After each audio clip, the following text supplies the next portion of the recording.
Hey, Shalom, Vishal. When the staff was by giving no praise to Yahweh Shem Shai. Double honors to the apostle GMS and honors to brothers that are doing the work in truth, what sincerity. I'm just like to do another quick one. Had another one of those, life experiences which just make you look at yourself. Sometimes you might think you're, good at something, and then, you're around people who are significantly better than yourself, and you just gotta, step back and just remember that, you ain't shit.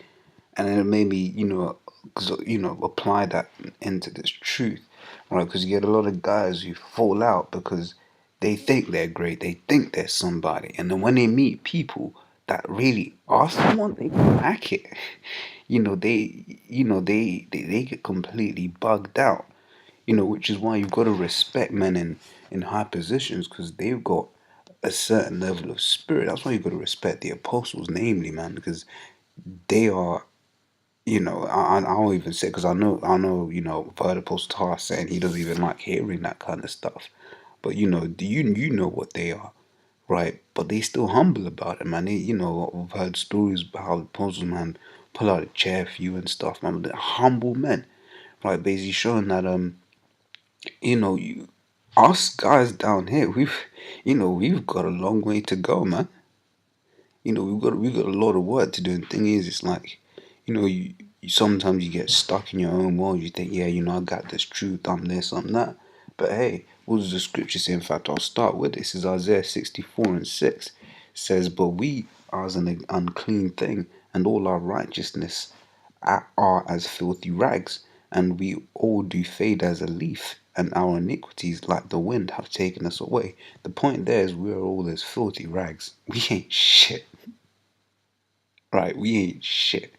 Nothing that we've done amounts to shit, because the only thing that we deserve, according to the law, is death. And it's only through Yahweh Shai, which is why Yahweh Shai has to be reverenced. It's only through Yahweh Shai that we've got any hope of salvation, any hope of redemption, which is why in Romans it talks about Romans 9 chapter 9, I think, talks about the adoption. Because, hey, our righteousness is a filthy rag. So we might, you might get caught up in your own thing, thinking, oh yeah, I'm this great so and so. Really and truly, as long as you're the elect, that's all that matters, man. You get, like I said, you get guys that fall out because they wanted to be that guy. They wanted to be the it guy. They wanted to be the guy that everyone reverences. Oh, have you watched, this brother's new video? Hey, just stay in your lane. Do what you gotta do. Because there are men greater. And those are the apostles of GMS. And if you think otherwise, then hey, you bugged out, man. You may have to throw up a fast to humble yourself. Right? Those are the men that the Lord Himself set up. How is it you learn from them, and then now you're gonna, they've been in this thing longer than you've been alive.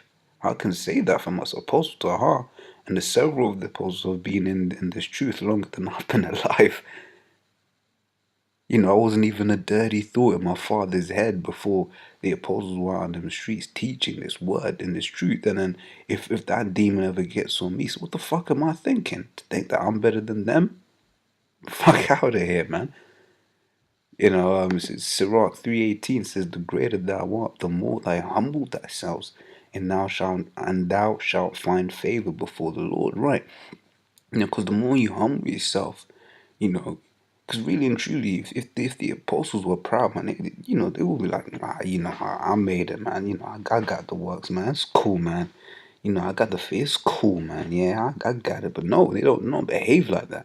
So what? It's good to be in a humble position, because you keep on striving, you keep on fighting, you keep on thinking, man, shit. If I don't keep carrying on doing what I gotta do, then maybe my place ain't safe. Paul said that. Paul. We read from his books today. Paul himself said, lest I be a castaway. Right? This thing of us is all about humility. Matthew 5:5, the meek shall inherit the earth. Not the proud. Not those that think they're so great, that think that they're somebody. We ain't shit. We ain't nobody, man. Right? This is 1 Corinthians 8:1. It says, now as touching things offered unto idols, we know that we all have knowledge. knowledge puffeth up, but charity edifieth. Yeah, because having this knowledge, man, it's gonna puff you up, which is why the most I'll make you go through things that humble you. And that's something, you got all of these people, once again, that try to be in the stead of the apostles. They ain't trying to catch the hell the apostles have had to catch to be humbled so that they can have the level that they have in this truth. I don't know what they've been through. That ain't for camera. But they amongst themselves, they know. They know what's had to happen. They know. But like I said, that's not stuff to be published, right? Because let all things be done unto edification. Some hells you gotta just deal with on your own.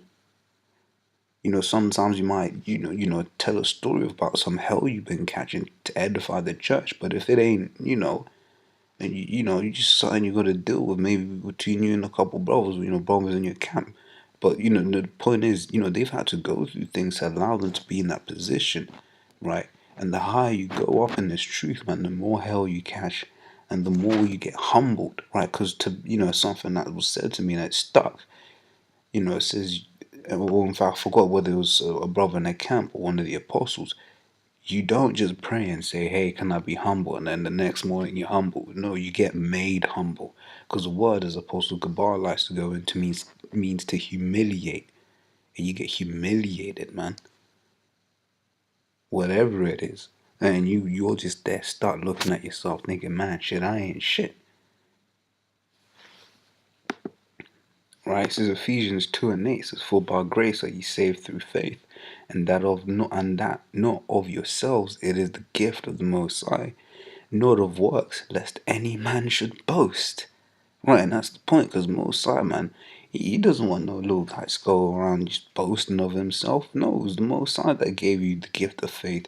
The gift of faith that meant that you were out there on the streets week in, week out, not knowing what may happen to you that week, not knowing whether you'll come home or not.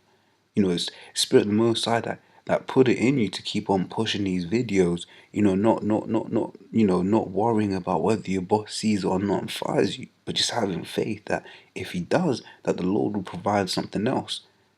Which is why, one of the great things I've found about being in a camp, because, before I was in the camp, I knew the truth and that, but I didn't really have the faith. Right, because being in the camp has helped me see what other brothers have gone through and seen that the Most High always provides. No matter what it is, you might have to go through a bit of pain for a while, but the Most High pulls through and helps you that. And even of myself, even in my own situation, the Lord has been there, man. And, just things to make you think, hey, man, that's the Lord. I did that. I mean, it's like, this is a saying. He says, I didn't do that. I was the Lord, man. The Lord got me out of that situation. Right, because Most High will reward your faith, man, and the ultimate reward will come when Yahweh Shai comes back, and if you're the elect, Yahweh Shai himself is going to put a crown on your head, right? So that is something I just wanted to touch on. It's something I was meditating on, and Lord's will you've been edified.